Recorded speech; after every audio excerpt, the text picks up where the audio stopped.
So reality ni pé we are in a very competitive world, and even certificate nìkan ò tó mọ́ nísìn.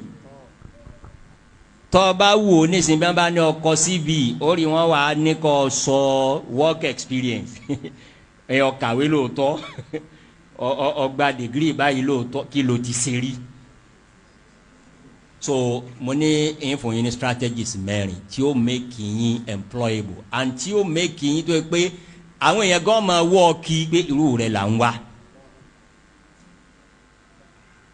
The first strategy ọ̀jẹ̀ nsọ mẹ́rẹ̀ẹ̀rin kí n wá analyse ẹ̀ fún yín. Lẹ́yìn tó o bá ti ní skill o ti mọ nǹkan kan ṣe àti wíyùn, you may need to upskill. You may even need to reskill. You may even need to multi-skill. And sometimes you need to cross-skill. Upskilling, reskilling, multi-skilling, and cross-skilling. Security pé àwọn èèyàn ń ríṣẹ́ òun ló ní o. Kò sẹ́ni tó fẹ́ dúró de pé ntí gbogbo ayé ní ìwọ ní nǹkan kan yàtọ̀ ẹ pọ̀. And the only way tó fi lè ṣe léyìí òun ní kó tẹ ọ̀nà kan náà àwọn mẹ́rẹ̀ẹ̀rin tí mo là kalẹ̀ fún ọ yìí.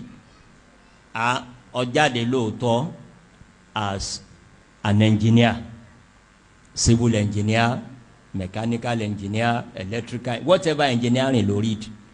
Ó wá jókòó sí ìtọ́ ọkà ní yunifásitì òun náà. Ó mọ̀ pé ẹlòmíì nígbà tó jáde ní yunifásitì wọn ò tí invent machine tí ń bẹ láyé lónìí ń gbà wọn. Ó wá expect kí ẹnìkan dálé iṣẹ́ lẹ̀ sí machine tí wọ́n ń lò lógún ọdún ní ọ̀rọ̀ àbí tòní. Tòní ó wá débẹ̀ wá ní eléyìí ò tí ì dé ńgbà tó wà nílé mi. Yóò ní ọ̀dà àmọ̀ pè yín wọ́n bá yá àmọ̀ pè yín lókù àmọ̀ pè yín wọn kò ní pè ọmọ láyé ọkàn ṣó rẹ lọ́nà tó gbà jáde kó lọ́dọ̀ tó ní. So ẹ dákun àwọn ìgbà míì ń bẹ ọkàn nídìí láti upskill ni láti ju ẹgbẹ́ rẹ lọ díẹ̀ gbà èmi tún ní nǹkan báyìí ní field mi yìí náà. Totally o lè ní that reskill kò sí ní tó burú mbẹ àwọn nǹkan mi ti change totally kó lè tọ́ kọ́ léwe totally ọ wá ní dóṣojú kan pé ìrètí àwa kọ́ náà nù. You may need to reskill yourself. You may have to multi-skill.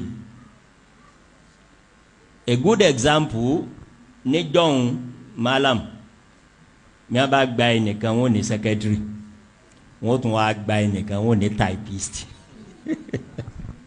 ẹ wà wọ ẹ wọ́n ní typist ni secretary ni àfi iléeṣẹ́ ìjọba lè yóò kù nísìn ẹnìkan tó máa ti ń ṣe kan ǹjẹ́ ó sọ ni pé you must be computer literate bọ́ba fẹ́ ṣe secretary tòun kì wá ṣe pé tó a wówó máa tó a ń gba secretary lọ́tọ̀ ìwọ awẹ nìkan typist àbí computer operator mo sì rẹ nìkan tó ní méjèèjì lèmi ma bọ́ bá ṣe ìwọ náà fa talẹ̀ gbà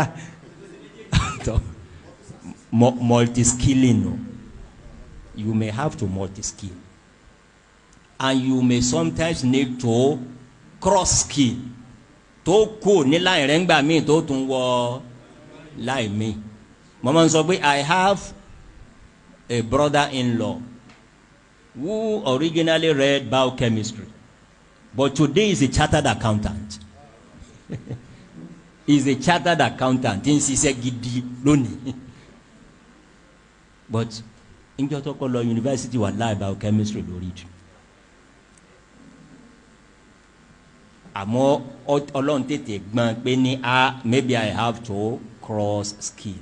And one thing tí all my benefit in bed, even you're being an accountant. Wà ń bì kanjọ́ kan tí wọ́n need a scientist. Ìwọ tún wá jáde pé accountant ni mi lóòótọ́ àmọ́ àmì scientist irú nǹkan tẹ́ wí báyìí nínú science yóò tún fún ọ ní edge. That's another strategy of cross scaling. Imam ṣe ọjọ́ ti lọ. Àtọ̀ àwọn náà fún example kan wọ́n ní engineer barrister ńbẹ̀lẹ́dẹ̀.